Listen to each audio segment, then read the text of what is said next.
और ये डर ये दर्शाता है कि जिस तरीके से मुंबई में एक विकास की लहर आगे बढ़ रही है, इसी कारण ये दोनों परिवारवादी अपनी जमानत बचाने के लिए साथ में आए हैं।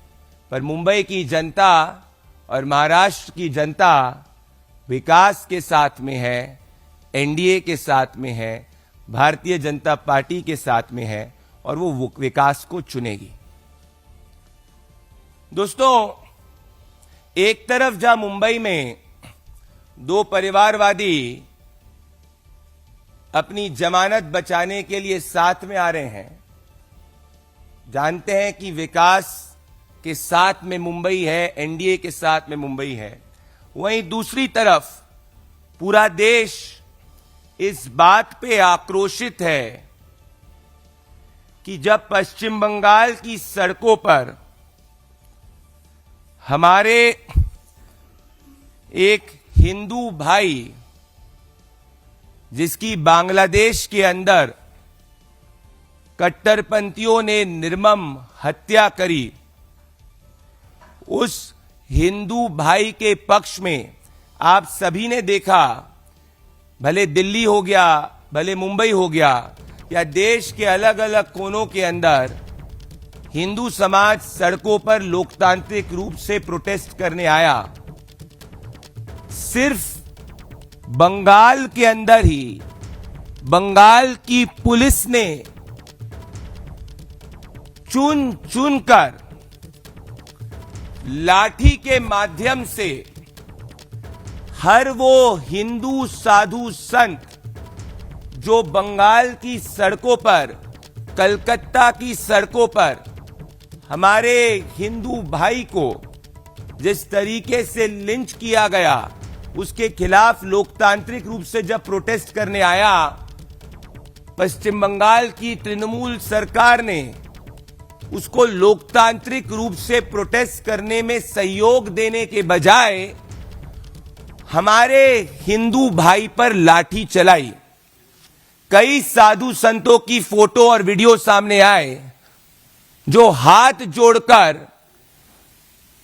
पश्चिम बंगाल पुलिस के सामने खड़े थे और ये इस बात को कह रहे थे कि हमें हमारे हिंदू भाई की निर्मम हत्या पर लोकतांत्रिक रूप से प्रोटेस्ट करने का अधिकार दीजिए। परंतु पश्चिम बंगाल की सरकार ने, ममता बनर्जी की सरकार ने भगवा देकर लाठी से हमारे बंगाली हिंदू भाई और बहन पर प्रहार किया। तो एक तरफ हमारे हिंदुओं के ऊपर लाठी चार्ज बंगाल में ममता बनर्जी की सरकार करती है, और वो बांग्लादेश के अंदर जो हमारे हिंदू भाई के साथ निर्मम क्रूरता और हत्या हुई, उसके खिलाफ जब वो प्रोटेस्ट कर रहे थे, सिर्फ पश्चिम बंगाल की पुलिस ने हमारे हिंदू भाइयों पर लाठी चलाई।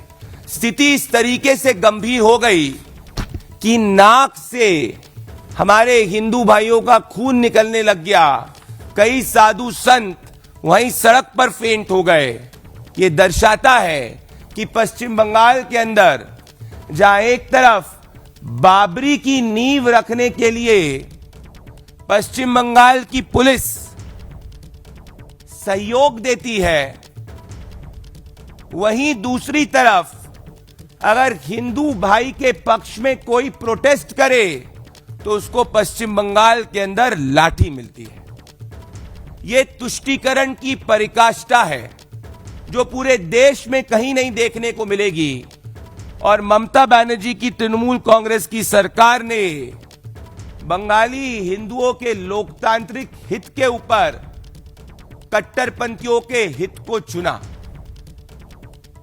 इसीलिए आज पश्चिम बंगाल में मां, माटी, मनुष्य तीनों में एक भयंकर गुस्सा है, क्योंकि जहां एक तरफ अपने वोट बैंक को ममता बनर्जी कलकत्ता में सड़कों पर प्रोटेस्ट करने का अधिकार देती है, चक्का जाम करने का अधिकार देती है, वहीं दूसरी तरफ हमारे हिंदू भाई पर, हमारे साधु संतों के ऊपर लाठी चार्ज होता है। ये विडंबना नहीं, ये सबसे बड़ा कम्युनल मॉडल है जो देश में सिर्फ इकलौते राज्य जहां पे ये प्रैक्टिस हो रहा है उसका नाम है पश्चिम बंगाल। क्योंकि ममता बनर्जी की सरकार, कट्टरपंथियों को उन्होंने अपनी सरकार को आउटसोर्स कर दिया है। स्थिति इस तरीके से हो गई कि जागो मां, आप सबने सुना होगा, जो हमारी बंगाल की संस्कृति से जुड़ा हुआ है, वो अगर कोई गायिका गाती है तो उसको तृणमूल कांग्रेस का नेता रोक देता है। बॉबी हकीम ये कहता है कि वो एक ऐसा कलकत्ता देखना चाहता है जो ममता बनर्जी का राइट हैंड है, जहां पे हिंदू माइनॉरिटी के अंदर हो। और इन सब में हिंदुओं के पक्ष में एकजुट होने के बजाय जो हिंदुओं के खिलाफ बर्बरता हो रही है उसके खिलाफ एक स्वर में बोलने के बजाय राहुल गांधी जर्मनी में जॉर्ज सोरोस के एजेंटों से मिलने में व्यस्त हैं और उन्हीं के दिग्विजय सिंह उसी हिंदू की हुई बर्बर हत्या को जस्टिफाई कर रहे हैं। दिग्विजय सिंह ये कहते हैं कि ये एक्शन रिएक्शन है। तो आप सोचिए, जहां पूरे विपक्ष को सरकार के साथ में एकजुट होना चाहिए था, क्योंकि ये कोई राजनीतिक आरोप प्रत्यारोप की बात नहीं थी। ऐसी स्थिति में अपने तुष्टीकरण के वोट को खुश करने के लिए ममता बनर्जी की सरकार हिंदुओं के ऊपर लाठी चलाती है। कांग्रेस के दिग्विजय सिंह जस्टिफाई करते हैं हिंदुओं की लिंचिंग को, और राहुल गांधी जर्मनी के अंदर मौन है। और एक बार भी राहुल गांधी द्वारा इसमें खुलकर एक शब्द नहीं कहा गया।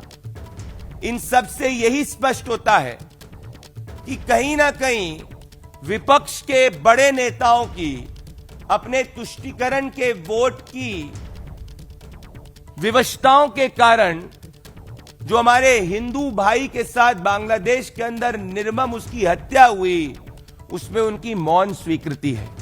क्योंकि अगर उनकी मौन स्वीकृति नहीं होती तो राहुल गांधी या फिर अखिलेश यादव या ममता बनर्जी इन पे खुलकर बोलते। ममता बनर्जी बंगाल में हिंदुओं को प्रोटेस्ट करने का अधिकार देती, उन पे लाठी नहीं बरसाती। अभी याद करिए आप, मुर्शिदाबाद के अंदर कुछ ही समय पहले दो हमारे हिंदू भाई हरगोविंद दास और चंदन दास की किस तरीके से निर्मम हत्या की गई थी। उसी के अंदर कन्विक्शन जब हुआ तो 10 से ज्यादा रेडिकल्स के सजा हुई। और वही मुर्शिदाबाद के अंदर हिंदुओं को पलायन करना पड़ा क्योंकि ममता बनर्जी की पुलिस वहां पे सुरक्षा नहीं दे पाई। तो क्या बांग्लादेश से इंस्पायर होकर अपने तुष्टीकरण के वोट को खुश करने के लिए तृणमूल कांग्रेस की सरकार बंगाल में उसी मॉडल को लागू करने का प्रयास कर रही है?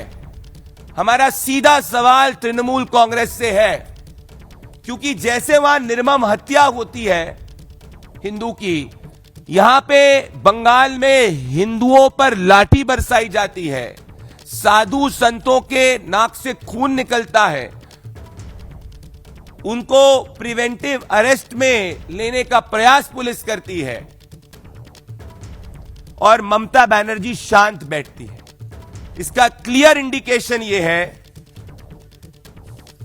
कि ममता बनर्जी, राहुल गांधी या कोई भी विपक्ष का नेता हो, आज ये सब के सब गाजा पे बोलते थे, परंतु जब हिंदुओं के ऊपर हुई बर्बरता को कंडेम करने की बात हुई, बिना इफ या बट के अनइक्विवोकली खुलकर इस पे बोलने की बात हुई, तो देश की जनता देख रही है राहुल गांधी शांत है, ममता बनर्जी शांत है।